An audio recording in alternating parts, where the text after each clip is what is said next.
Assalamualaikum warahmatullahi wabarakatuh. Perkenalkan, saya Dwi Elisa Putri dengan NIM 20116040772 dari kelas B1 Prodi D4 Keperawatan Anestesiologi Universitas Aisyah Yogyakarta.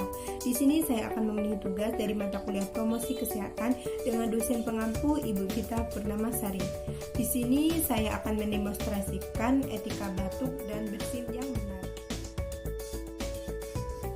Sebelumnya, mari kita ketahui terlebih dahulu. Jadi, batuk merupakan gejala yang paling umum dialami ketika terjadi infeksi patogen, yaitu mikroorganisme penyebab penyakit seperti virus dan bakteri di saluran pernafasan. Contohnya yaitu infeksi virus yang menyebabkan flu dan pilek. Penularan penyakit ini bisa berlangsung sangat cepat dari orang ke orang, dikarenakan virus penyebabnya terdapat dalam droplet lendir yang dikeluarkan saat bersin dan batuk. Jika penyebaran droplet virus bisa diatasi, maka transmisi penyakit juga bisa ikut diminimalisir. Penerapan etika batuk dan bersin dapat membantu mengendalikan penyebaran virus penyebab infeksi sistem pernafasan.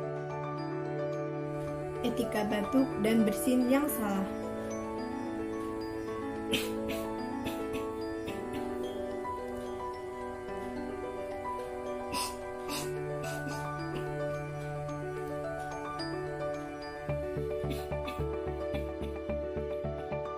Etika batuk dan bersin yang benar.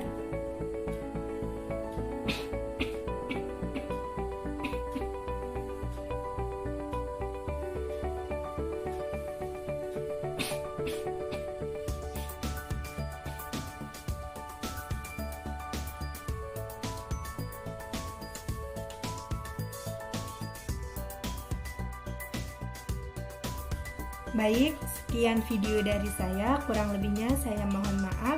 Saya akhiri. Wassalamualaikum.